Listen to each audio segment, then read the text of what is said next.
नमस्कार, आप देख रहे हैं इंडिया वॉइस और मैं हूं आपके साथ श्रुति अंगद।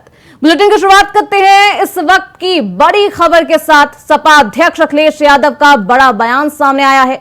सपा को बदनाम करने की साजिश का आरोप लगाया गया है। कानून में डीएनए टेस्ट का है प्रावधान। अखिलेश यादव बता रहे हैं बीजेपी चुनाव से पहले कराना चाहती है साजिश। 7 साल से ज्यादा डीएनए वाले अपराध में डीएनए टेस्ट हो। वक्फ बोर्ड एक्ट में संशोधन का करेंगे विरोध। सपा प्रमुख अखिलेश यादव का ये बड़ा बयान सामने आया है। सियासी मंजर अब तेज हो चली है। कानून में डीएनए टेस्ट का प्रावधान है। अखिलेश यादव बता रहे हैं 7 साल से ज्यादा सजा वाले अपराध में डीएनए टेस्ट हो, इसकी मांग कर रहे हैं। वक्फ बोर्ड एक्ट में संशोधन का करेंगे विरोध। तो वक्फ बोर्ड एक्ट का विरोध करने के लिए विपक्ष तैयार हो चुका है और 7 साल से ज्यादा सजा वाले अपराध में डीएनए टेस्ट की मांग भी की जा रही है। सपा नेता लगातार केंद्र सरकार और राज्य सरकार पर हमला बोलते हुए नजर आ रहे हैं। कानून में डीएनए टेस्ट का प्रावधान है, ये बता भी रहे हैं और मांग भी करते हुए लगातार नजर आ रहे हैं। रेप के कांड का ये पूरा मामला है और जिस तरीके से सपा अध्यक्ष अखिलेश यादव मुखर होकर बोलते हुए नजर आ रहे हैं, क्या कुछ आगे सियासी हलचल किस तरीके से इस बयान पर और तेज होने वाली है, आगे वक्त बताएगा। लेकिन अभी कानून में डीएनए टेस्ट का प्रावधान है, इस बात की चर्चा अखिलेश यादव करते हुए नजर आ रहे हैं।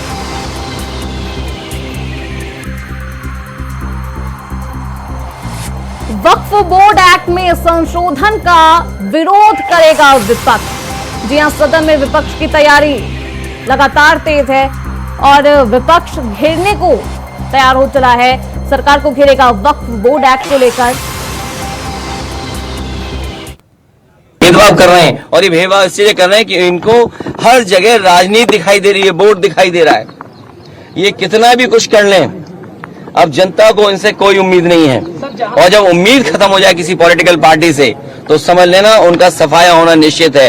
ये जो हारे हैं, इतना बुरा हारे हैं, जनता इससे भी बुरा इन्हें हराएगी, तभी इनका इलाज हो सकता है। सोचो, जो व्यक्ति केवल उर्दू के शब्द नजूल को लेकर के पूरा प्रयागराज खाली करा रहे थे, पूरा गोरखपुर, और गोरखपुर में अपना स्वार्थ है उनका कुछ, या उनके सहयोगी साथियों का स्वार्थ है, उसकी वजह से बताइए उर्दू का शब्द नजूल, तो मुख्यमंत्री जी क्या कानून ले आए। तो ये बात आपको भी समझ में आ रही है, लेकिन हम लोग इसके खिलाफ रहेंगे। इन्होंने पहले एंग्लो इंडियन का छीना था, आपको पता होगा। एंग्लो इंडियंस की लोकसभा में और विधानसभा में एक सीट हुआ करती थी, उनका रिप्रेजेंटेशन था। इन्होंने जनगणना करा ली फर्जी, इन्होंने फर्जी जनगणना कराई और फर्जी जनगणना करा करके एंग्लो इंडियंस की एक सीट ले ली, छीन ली। अभी सुनने में आ रहा है एक मंत्री जी चिल्ला रही हैं कि आरक्षण खत्म हो गया। अच्छा, आप खुद सोचिए, सरकार में भी रहेंगे और आरक्षण की भी बात करेंगे, तो जिन्हें आरक्षण की चिंता है, जो पिछड़े दलित और अल्पसंख्यक आदिवासी भाई बहन हैं, चाहे वो दिल्ली में हो चाहे लखनऊ में है, तुरंत बीजेपी को छोड़ दें। एक स्टूल किट नेता हैं, वो बहुत किट कर रहे हैं, किट। मुझे लगता है उनका ऑफर मुझे खत्म करना पड़ेगा। सुनने में आ रहा है कि जो स्टूल किट मंत्री हैं, ये उधार पे बैठे हुए हैं, उन्हें हुक्म मिलता है तो कभी इधर कभी उधर, कभी उधर कभी इधर। कम से कम इन्हें कास्ट सेंसस की बात करनी चाहिए, जाति जनगणना की बात करनी चाहिए, और जो आरक्षण खत्म हो रहा है उसके बारे में बात करना चाहिए। हमारा जो साथी कह रहा है, सहारनपुर में जिस तरह की घटना हुई है, पीलीभीत में एक महिला खेत पे गई, उसके साथ गलत घटना हुई। आज सुनने में आ रहा है अयोध्या में भी घटना हुई, और कन्नौज की मैं बता दूं, एक दलित समाज की बेटी, उसके साथ जो घटना हुई, और पुलिस और बीजेपी के लोगों ने मिलकर के एक झूठी कहानी बनाई, उसे पेड़ पे लटका करके बताया कि पेड़ पर वो अपनी आत्महत्या की, और उसका पोस्टमार्टम नहीं हुआ। ये पोस्टमार्टम किसकी वजह से नहीं हुआ है? वहां के बीजेपी के नेता हैं जिनकी वजह से पोस्टमार्टम उस बेटी का नहीं हुआ है। हम तो आपकी तरफ से मांग करेंगे कि जिस बेटी को पेड़ पर लटकाया गया था कन्नौज की, जिसका पोस्टमार्टम नहीं हुआ, उसका दोबारा पोस्टमार्टम कर करके और जो उसके बीजेपी के कार्यकर्ता नेता शामिल थे उन पर भी इसी तरह बुलडोजर चलाया जाए।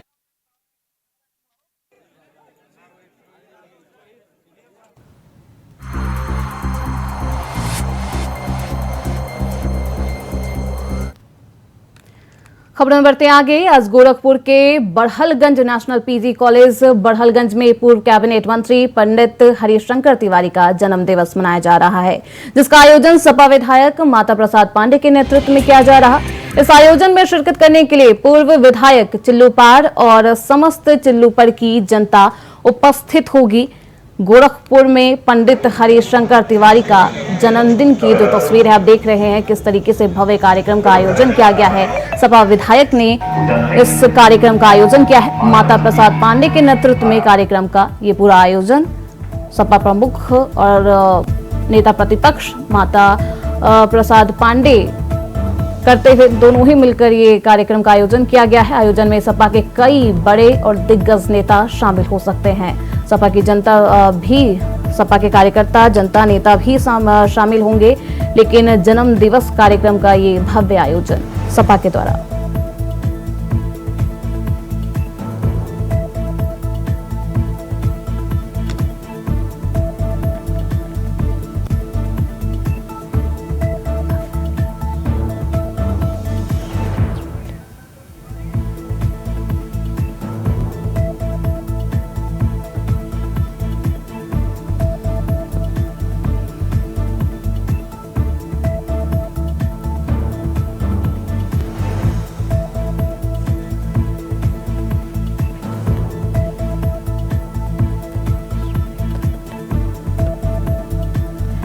तो पंडित हरिशंकर तिवारी का जन्मदिन है आज और जन्म दिवस कार्यक्रम का ये भव्य आयोजन सपा के द्वारा किया गया है।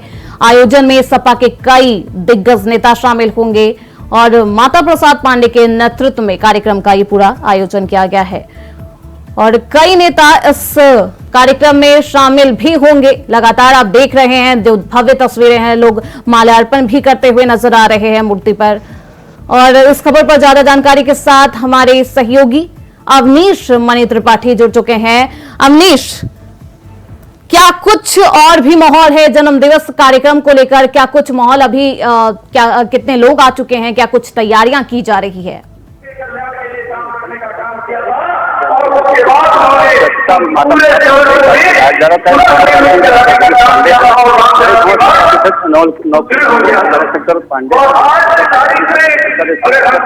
आप देख रहे हैं तरीके से सुबह जो का तांता लगा, इस तरीके से आशीर्वाद कुशल जी बात करने का प्रयास करेंगे। तो आज तैयारी का जन्म दिवस है और आप सुबह से ही जो है कुशल की तैयारियां हैं और उसको लेकर के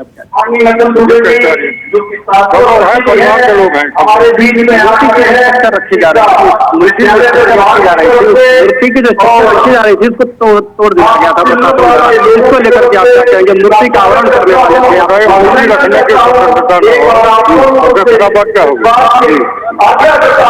क्या कहेंगे आप? जो मूर्ति रखने वाली थी तोड़ दिया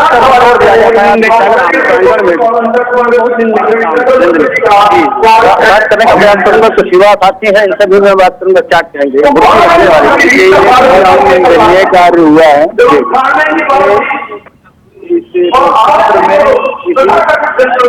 पंडित तिवारी एक महान व्यक्तित्व थे, समाज के लिए काम किया और इस तरीके की जो घटनाएं बहुत दुनिया है तो खामियाजा 2027 में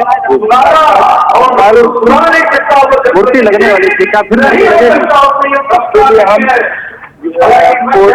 कार्रवाई करेंगे, तक जाएंगे, सब चीजों को दिखाएंगे, हम कोर्ट तक जाएंगे। उसकी कार्रवाई मूर्ति लगने वाली थी मूर्ति नहीं लग पाई है और आज जो है नेशनल पीजी कार्यक्रम चल रहा है और भी क्या कहेंगे?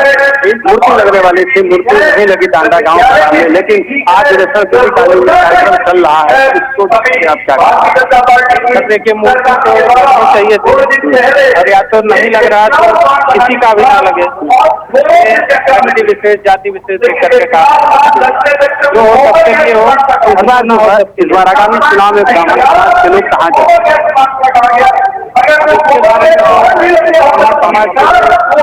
सभी लोग हैं और सभी लोग जहाँ तक ब्राह्मण है तो उसकी कि कई समाज की वजह से किसी का भला हो सकता है, इसमें सभी लोग तैयार हैं, सब लोग सम्मिलित हैं मिलकर के साथ में चुनाव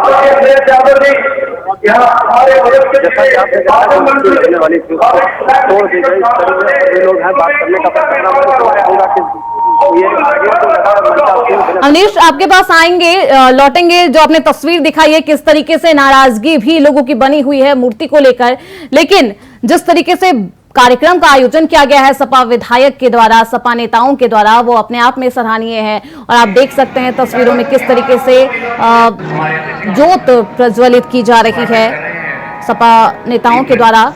आयोजन में कई लोग भी शामिल हो रहे हैं, जनता भी शामिल है, तो वहीं सपा के दिग्गज नेता भी लगातार शामिल होते हुए नजर आ रहे हैं। जनता बहुत उत्साहित भी नजर आ रही है जन दिवस को लेकर।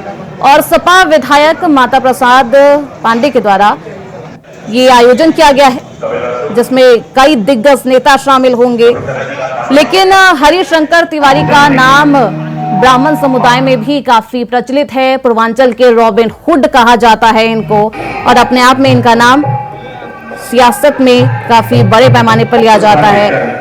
तो इस तरीके से हरिशंकर तिवारी का जन्मदिन मनाया जा रहा है, जन्म दिवस मनाया जा रहा है, जयंती मनाई जा रही है।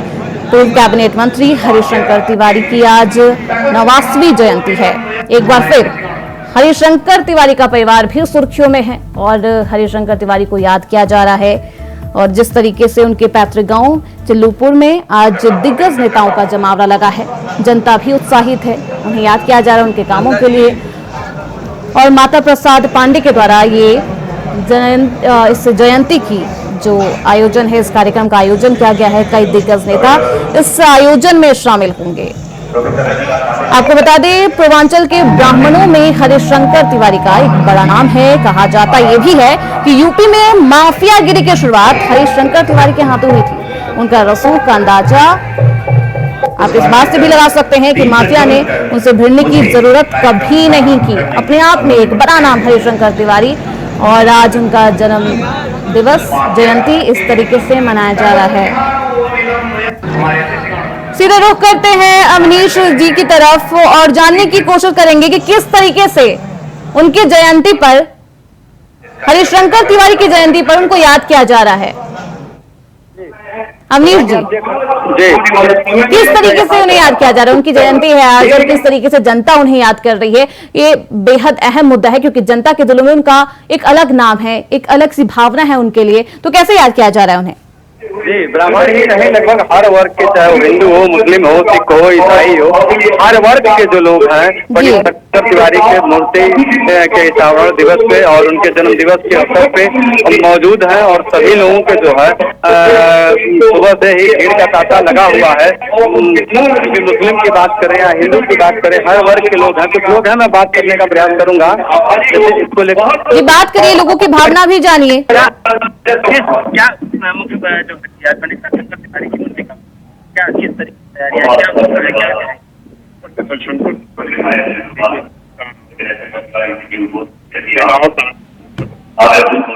लेकिन वर्तमान प्रशासन ने मूर्ति स्थापित करने के लिए जो चबूतरा था उसको ढहा दिया है, जबरदस्ती तानाशाही पूर्ण रवैया अपनाते हुए उसे ढहा दिया है। आज का कार्यक्रम जो है नेशनल पोस्ट ग्रेजुएट कॉलेज में माननीय पंडित हरिशंकर तिवारी के जन्म तिथि पर आयोजित किया गया है और उनकी जन्म तिथि पर उन्हें श्रद्धांजलि देने के लिए हम सारे लोग उपस्थित हुए। जैसा कि आपने देखा, मैं बात भी करूंगा, कुछ हिंदू हैं, कुछ मुस्लिम, सिख, ईसाई, हर वर्ग के लगभग जो है बिल्कुल भव्य तरीके से उनको श्रद्धांजलि दी जा रही है और लोग उन्हें अपने अपने तरीके से, जिस तरीके से उनके दिल में हरिशंकर तिवारी बसते हैं उस तरीके से याद किया जा रहा है। तो बहुत शुक्रिया इन तमाम जानकारियों के लिए। अवनीश, आप निगाह बनाए रखिए। तो आपने देखा किस तरीके से सपा विधायक को याद किया जा रहा है, किस तरीके सपा विधायक कार्यक्रम का आयोजन करते हुए नजर आते हैं। बढ़ते हैं अगली खबर की ओर और बात करेंगे लखनऊ की जो खबर सामने आ रही है, सपा प्रमुख अखिलेश यादव ने पोस्ट कर डिप्टी सीएम पर बड़ा हमला बोला है। सपा सांसद अखिलेश यादव ने एक्स पर पोस्ट कर इशारों में डिप्टी सीएम पर निशाना साधा। अखिलेश यादव ने कहा, एक्स पर लिखते हुए, भाजपा की स्टूल किट की किट से जनता परेशान है, ये कोई काम तो करते नहीं, इन्हें बयान मंत्री बना दिया जाए। दिल्ली लखनऊ के ओलंपिक में ये बेचारे गेंद की तरह, दिल्ली की जो जनता है रैकेट लखनऊ भेजता है तो लखनऊ का रैकेट दिल्ली, ये हारे हुए हैं और कृपा पात्र मंत्री जी हैं, इसलिए ये चुपचाप सब सहने पर मजबूर। ये राजनीतिज्ञ नहीं, राजनीति के शिकार है। तो इस बयान ने यूपी की सियासत को भी तेज कर दिया है। सपा प्रमुख ने ये पोस्ट किया है और किट करने का आरोप लगाया है। किट से जनता परेशान है, ये कहते हुए नजर आ रहे हैं अपने पोस्ट में अखिलेश यादव।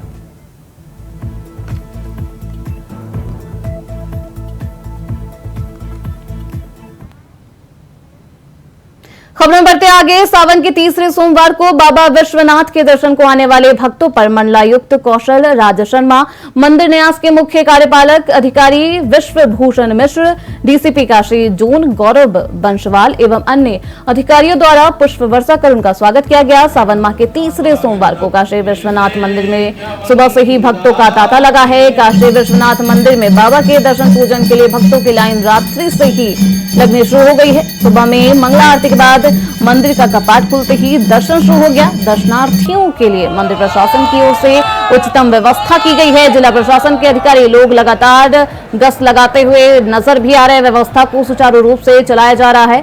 अलग अलग सेक्टर में ड्यूटियों को बांटकर सभी भक्तों को दर्शन कराया जा रहा। श्रद्धालु लाइन में लगकर दर्शन व जलाभिषेक करते हुए नजर आ रहे। बाबा विश्वनाथ तीसरे सोमवार को भक्तों को अर्धनारीश्वर स्वरूप में दर्शन देते हुए नजर आ रहे हैं। तीसरे सोमवार को भी लाखों की तादाद में शिव भक्त बाबा विश्वनाथ का दर्शन पूजन कर आशीर्वाद लेते हुए नजर आए। प्रशासन भी अलर्ट मोड पर नजर आ रही है, क्योंकि भक्तों का जमावड़ा भारी संख्या में मौजूद है। भक्तों की सुविधा पूर्वक सुलभ दर्शन के लिए व्यवस्थाएं दुरुस्त की गई है। वाराणसी सावन के तीसरे सोमवार लाखों की संख्या में मंदिर में भक्त पहुंचे हुए नजर आ रहे हैं। बोल बम के जयकारों से आप सुन सकते हैं, जयकारों से काशी गूंज उठी है। विश्वनाथ मंदिर के कपाट भी खुले।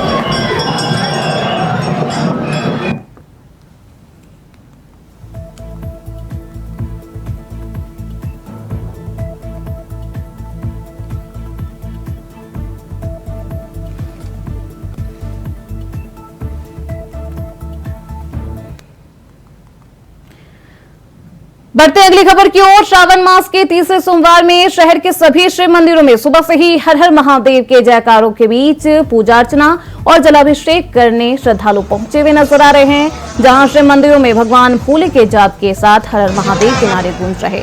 हजारों श्रद्धालुओं ने मंदिरों में भगवान शंकर का जलाभिषेक भी किया है। ऐसा माना जाता है कि सावन में हर सोमवार को किया जाने वाला शिव पूजन आम दिनों की पूजा की तुलना में अधिक शक्तिशाली एवं प्रभावशाली होता है। सभी श्रद्धालु इस दिन श्रावण सोमवार व्रत भी रखते हैं, भगवान शिव की पूजा अर्चना करते हैं। श्रावण मास की तीसरे सोमवार लाखों श्रद्धालु मंदिर पहुंचे हैं। हर हर महादेव के जयकारों के बीच जलाभिषेक किया जा रहा है और बम बम भोले की आवाज चारों दिशा में गूंज रही है।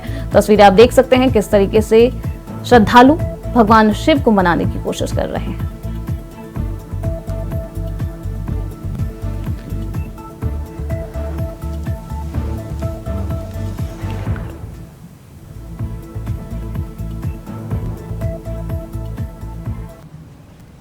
खबरें बढ़ते आगे। जिला मुख्यालय पर बने महिला थाने में कन्नौज पुलिस का मिशन ऑपरेशन परिवार परामर्श को अब नया ठिकाना मिल गया है। इससे पहले पुलिस लाइन में, उसके बाद पुलिस अधीक्षक दफ्तर के एक छोटे से कमरे में संचालित हुआ करता था, लेकिन अब पुलिस अधीक्षक के द्वारा आज इसका महिला थाने में उद्घाटन किया गया है। इसका मुख्य उद्देश्य यह है कि पति पत्नी के बीच हुए मनमुटाव को दूर किया जाए, दोनों को एक साथ हंसी खुशी परिवार में एक साथ कैसे रहना है ये भी सिखाया जाए। इतना ही नहीं, प्रोजेक्ट नई किरण से अब तक कई परिवार बिखरने से भी बचे हैं। तो पुलिस का ये नया मिशन ऑपरेशन परिवार परामर्श, तो किस तरीके से पुलिस परिवार को बचाने के लिए एक बेहद सुंदर कदम उठाती हुई नजर आ रही है। कन्नौज महिला थाना परिसर में परिवार परामर्श केंद्र का उद्घाटन किया गया है। इससे पहले ये पुलिस ऑफिस में एक कमरे से संचालित था। यहाँ पे बेटर इंफ्रास्ट्रक्चर के साथ, बेहतर सुविधाओं के साथ पूरा फुली एसीड रूम है, ताकि यहाँ पे जो भी कपल्स हैं उनको एक अच्छा वातावरण मिले। हमारी पुलिस ऑपरेशन किरण के नाम से एक मिशन चला रही है, जिसमें जो भी कपल्स हैं या पति पत्नी हैं जिनके बीच में वाद विवाद है, हमारा प्रथम उद्देश्य ये होता है कि उनके परिवार को बचाया जाए, उनके जो बच्चे हैं उनके बेस्ट हित को देखा जाए, जिसके चलते हम लोग जो भी कपल्स सहमति देते हैं कि उनकी काउंसलिंग कराई जाए, तो इस परिवार परामर्श केंद्र में काउंसलिंग कराई जाती है। इस वर्ष अब तक टोटल 179 कपल्स की सक्सेसफुली काउंसलिंग कराई जा चुकी है। उनके बीच जो विवाद थे उनको खत्म करके ऐसे कपल्स पुनः अपने परिवार में हंसी खुशी से रह रहे हैं, और मुझे आशा है कि इस नए केंद्र जो यहाँ से संचालित होगा और इससे हमारी पुलिस और बेहतर काम करेगी। खबरों में बढ़ते आगे, बुलंदशहर में बुलंद बायोगैस प्लांट में डकैती की वारदात को अंजाम देने वाला डकैत मुठभेड़ के बाद गिरफ्तार किया गया। मुठभेड़ के दौरान पुलिस की गोली डकैत नईम की टांगों में लगी है। घायल अवस्था में नईम को अस्पताल में भर्ती कराया गया। गिरफ्तार बदमाश के कब्जे से तमंचा, कारतूस और बाइक बरामद किया गया है। गिरफ्तार डकैत नईम पर 25,000 का इनाम था। नईम पर अलग अलग जिलों में 30 मुकदमे भी दर्ज। बुलंदशहर बायोगैस प्लांट में डकैती की ये वारदात सामने आई है, जहां 25,000 का इनामी डकैत को गिरफ्तार किया गया है।